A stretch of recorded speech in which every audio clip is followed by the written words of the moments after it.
Welcome to Atom classes.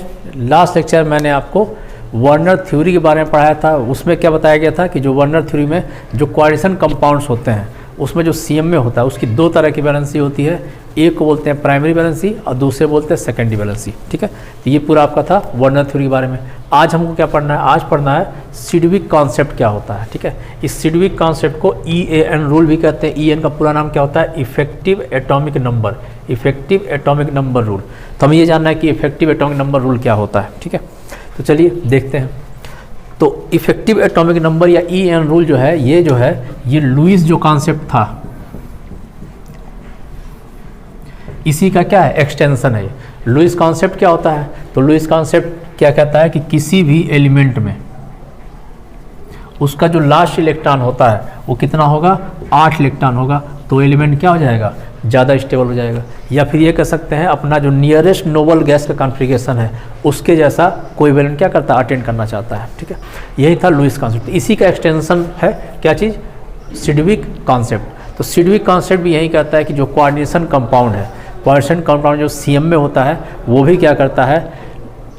Ligand से क्या करता है? लोन पे इलेक्ट्रॉन को एक्सेप्ट करता है। तो लोन पे इलेक्ट्रॉन को एक्सेप्ट करेगा और इतना इलेक्ट्रॉन एक्सेप्ट करेगा कि वो जो है अपना नियरेस्ट इनर गैस कॉन्फ़िगरेशन जो है उसके जैसा अटेंड कर ले। ठीक है, तो इसी पूरे को बोलते हैं सिडविक कॉन्सेप्ट। दोबारा बताते हैं सिडविक कॉन्सेप्ट क्या है कि जो कोऑर्डिनेशन कंपाउंड में CMA जो है वो क्या करता है? अपना जो नियरेस्ट नोबल गैस का कॉन्फ़िगरेशन है उसके जैसा अटेंड करना चाहता है। तो जो भी कोऑर्डिनेशन कंपाउंड अपना जो नियरेस्ट नोबल गैस का कॉन्फ़िगरेशन के जैसा उसका CMA अगर कॉन्फ़िगरेशन बना लेता है तो वो कोऑर्डिनेशन कंपाउंड क्या रहेगा? स्टेबल रहेगा। और अगर वो उसके जैसा नहीं बना पाता है तो वो स्टेबल नहीं होगा। चलिए एग्जांपल से समझते हैं इस चीज़ को। जैसे कि एक एग्जांपल लेते हैं FeCN6 और यहाँ लेते हैं Na4। ठीक है, इसको अब एक कोऑर्डिनेशन कंपाउंड में जो CMA है वो ये है Fe है। ठीक है, तो Fe के पास नंबर इलेक्ट्रॉन कितने होते हैं? तो इसका एटॉमिक नंबर होता है 26। तो इसके पास नंबर इलेक्ट्रॉन भी कितने होंगे? 26 इलेक्ट्रॉन होंगे। ठीक है, लेकिन इस कोऑर्डिनेशन कंपाउंड में जो Fe है इसका जो ऑक्सीडेशन नंबर है वो कितना है?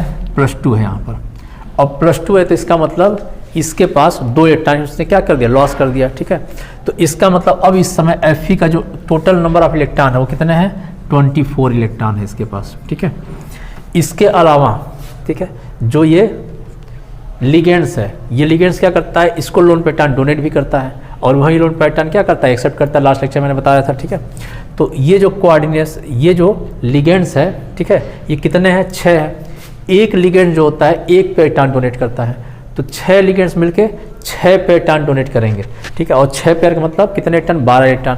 ठीक है, तो ये Fe जो है 12 इलेक्ट्रॉन को एक्सेप्ट करेगा। तो 24 इलेक्ट्रॉन तो इसके खुद के थे और 12 इलेक्ट्रॉन किससे मिल रहे? इस लिगेंड से 12 इलेक्ट्रॉन मिल गए। टोटल कितने इसके पास इलेक्ट्रॉन हो गए? तो 24 + 12 इलेक्ट्रॉन कितने हो गए? 36 इलेक्ट्रॉन। ठीक है, तो इस तरीके से इसी को बोलते हैं, इस कंपाउंड का ये जो 36 नंबर है इसी को बोलते हैं इफेक्टिव एटॉमिक नंबर। ठीक है, तो CMA का इस समय इफेक्टिव एटॉमिक नंबर कितना हो जाएगा? 36 हो जाएगा। ठीक है, तो टोटल यही इस तरह से 36 एटॉमिक नंबर हो गया। अब होगा क्या कि जितने भी एलिमेंट्स होते हैं, ठीक है, वो क्या अटेंड कर सकता है? या तो उसके पास 36 इलेक्ट्रॉन हो, जैसे कि यहाँ पे आ गया 36 आ गया, या फिर 54 हो, या फिर 86 हो।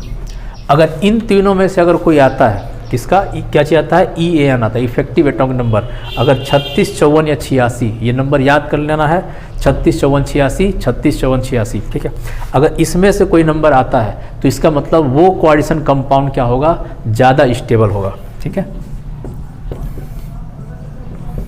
ठीक है, तो अब देखते हैं जैसे D ब्लॉक एलिमेंट है, तो D ब्लॉक में जो 3D वाले एलिमेंट होते हैं, ठीक है, कौन कौन से 3D वाले होते हैं? तो एटॉमिक नंबर 21 से 30 होते हैं, ये सब एलिमेंट होते हैं। ठीक है, तो इन सबों का जो एटॉमिक नंबर होगा EN होगा वो कितना होगा? 36 होगा। इसके बाद 4D वाले एलिमेंट आते हैं, तो 4D वाले एलिमेंट का जो इफेक्टिव एटॉमिक नंबर होना चाहिए अकॉर्डिंग टू EN वो कितना होना चाहिए? 54 होना चाहिए। उसी तरह 5D वाले जो एलिमेंट, जितने भी एलिमेंट्स होते हैं उनका होना चाहिए 86 होना चाहिए। अगर इतना आता है तो वो कंपाउंड या वो कोऑर्डिनेशन कंपाउंड स्टेबल होगा। अगर इसमें से अगर नहीं आता है, कुछ और आ जाता है, तो कोऑर्डिनेशन कंपाउंड क्या होगा, स्टेबल नहीं होगा अकॉर्डिंग टू सिडविक। ठीक है, तो जिस भी कोऑर्डिनेशन कंपाउंड में, ठीक है, जिस भी कोऑर्डिनेशन कंपाउंड में जो CM में है उसका अगर EAN इफेक्टिव एटॉमिक नंबर 36, 54 या 86 आएगा, वो क्या होता है, ज़्यादा स्टेबल होता है अकॉर्डिंग टू सिडविक, और जिसका 36, 54, 86 नहीं आएगा वो उतना स्टेबल नहीं होगा। जैसे एग्जाम्पल देखते हैं दूसरा, Na3FeCN6 ये बन गया। ठीक है, अब इसमें अगर देखते हैं तो इसमें जो Fe है, ठीक है, इसका जो ऑक्सीडेशन नंबर होगा इस पर +3 होगा। ठीक है, अब Fe का एटॉमिक नंबर होता है 26, 3 प्लस हो गया मतलब 3 निकल गया, तो 26 में से 3 निकल गया, कितना बच गया, ये हो गया 23 इलेक्ट्रॉन।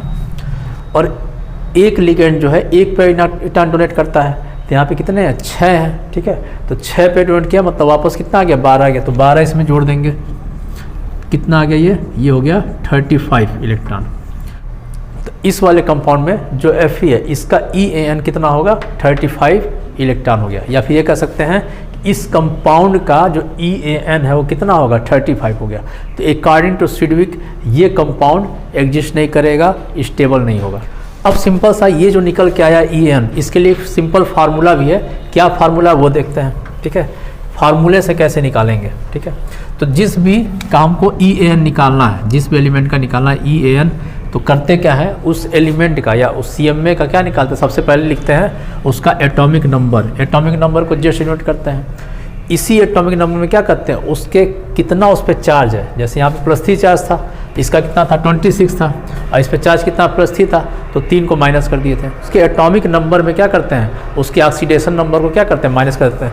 तो Z माइनस कर देंगे इसका ऑक्सीडेशन नंबर। तो Z में से क्या करेंगे, उसका ऑक्सीडेशन नंबर को माइनस कर देंगे। तो Z में से क्या करेंगे, ऑक्सीडेशन नंबर माइनस करेंगे, और उसके बाद क्या करेंगे कि इसमें प्लस कर देंगे। क्या प्लस करेंगे कि इस CMA का क्या इसका कोऑर्डिनेशन नंबर या क्या सेकेंडरी वैलेंसी है। ठीक है, तो इसको लिख देते हैं सेकेंडरी वैलेंसी, और सेकेंडरी वैलेंसी में क्या करेंगे, 2 का मल्टीप्लाई कर देंगे। सेकेंडरी वैलेंसी को क्या बोलते हैं, वही कोऑर्डिनेशन नंबर बोलते हैं, या फिर कितना लोन पैटर्न वो एक्सेप्ट कर रहा है या कितना बॉन्ड बना रहा है। ठीक है, तो ये वाला देखिए जो CN है ये क्या है, मोनोडेंटेट है। ठीक है, तो इसकी डेंसिटी 1 है, तो 1 है, और इसमें कितना, ये 6 है, तो टोटल मिला कितना हो जाएगा, सेकेंडरी वैलेंसी टोटल हो जाएगा 6 हो जाएगा। ठीक है, 6 हो गया, इसमें 2 का मल्टीप्लाई कर देंगे, 12 हो गया। इस तरह से निकल के आता है। ठीक है, एक और कंपाउंड को देखते हैं इसके अलावा। ठीक है, NiCO पे 4 हो गया, एक ही कोऑर्डिनेशन कंपाउंड हो गया। ठीक है, अब इसका हमको चेक करना है। तो इसमें जो निकिल है, ठीक है, इसका ऑक्सीडेशन नंबर होता है 0। ठीक है, और अब इसका तो फिर EAN दिखता है, EAN।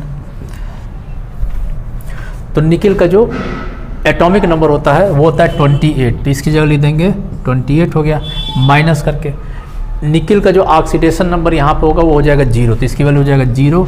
अब प्लस करके जो कार्बन मोनोऑक्साइड है भी कितना होता है, मोनोडेंटेट होता है। ठीक है, तो मोनोडेंटेट मतलब 1 हो गया, और कितना है 4, 4 1 को कितना हो गया, सेकेंडरी वैलेंसी हो जाएगा इसका 4, तो 4 हो गया। और इस 4 में क्या करते हैं, 2 का मल्टीप्लाई कर देते हैं, मल्टीप्लाई 2 कर देंगे। ठीक है, तो 28 प्लस ये कितना हो गया, 8 हो गया, ये हो गया 36। ठीक है, तो इसका भी जो है EN कितना आएगा, 36 आएगा। इसी तरीके से क्या करते हैं, बहुत सारे कंपाउंड है जिसका हम EN निकाल सकते हैं। तो ये पूरा का पूरा था सिडविक कॉन्सेप्ट। अब जो सिडविक कॉन्सेप्ट के इसके कुछ डीमेरिट्स थे, इसका क्या था, डीमेरिट्स था या फिर कह सकते हैं लिमिटेशंस था। तो अब हमें आगे क्या जानना है, इसके क्या क्या डीमेरिट्स थे ये जानना है। जानना है कि जो सिडविक कॉन्सेप्ट है इसके क्या क्या लिमिटेशंस थे, लिमिटेशन बोल सकते हैं चाहे डीमेरिट्स बोल सकते हैं। तो देखते हैं, तो सबसे पहला इसका डीमेरिट क्या था, तो सबसे पहला डीमेरिट ये था कि बहुत सारे ऐसे कोऑर्डिनेशन कंपाउंड होते हैं जिसका EAN 36, 54 या 86 नहीं आता है। ठीक है, 36, 54 या 86 नहीं आता है, फिर भी वो कंपाउंड क्या थे, स्टेबल थे। जैसे एग्जांपल में अभी एक एग्जांपल बताए थे, Na3FeCN6। ठीक है, जैसे ये कंपाउंड है। अब ये कंपाउंड जो था, ठीक है, ये कंपाउंड था, इसका जो EAN आ रहा है वो कितना आ रहा था, वो आ रहा था 35, ठीक है, जो कि 36 नहीं था, ठीक है। अब जो 35 आ रहा है, फिर भी ये कंपाउंड क्या था, स्टेबल था, ये कंपाउंड स्टेबल था, एग्जिस्ट करता है। लेकिन सिडविक के अकॉर्डिंग क्या था, ऐसा कंपाउंड नहीं होता है, एग्जिस्ट ही नहीं करता है। तो पहला डिमेरिट सिडविक का ये था। अब देखते हैं दूसरा डिमेरिट क्या था। तो दूसरा डिमेरिट ये था कि सिडविक ने इसके बारे में इतना तो बता दिया था, ठीक है, कौन सा जो है कंपाउंड एग्जिस्ट कर रहा है, कौन सा नहीं एग्जिस्ट कर रहा है, वो भी गलत था, फिर भी एक तरीके से उन्होंने कुछ बताया, ठीक है। उसके बाद था जो सेकंड इसकी डिमेरिट थी, सेकंड डिमेरिट ये था कि जो ये कंपाउंड होता था, कोएडिशन कंपाउंड, इस कंपाउंड किस कलर का होगा, इसके बारे में नहीं बता पाए थे, इसके कलर के बारे में नहीं बताए थे।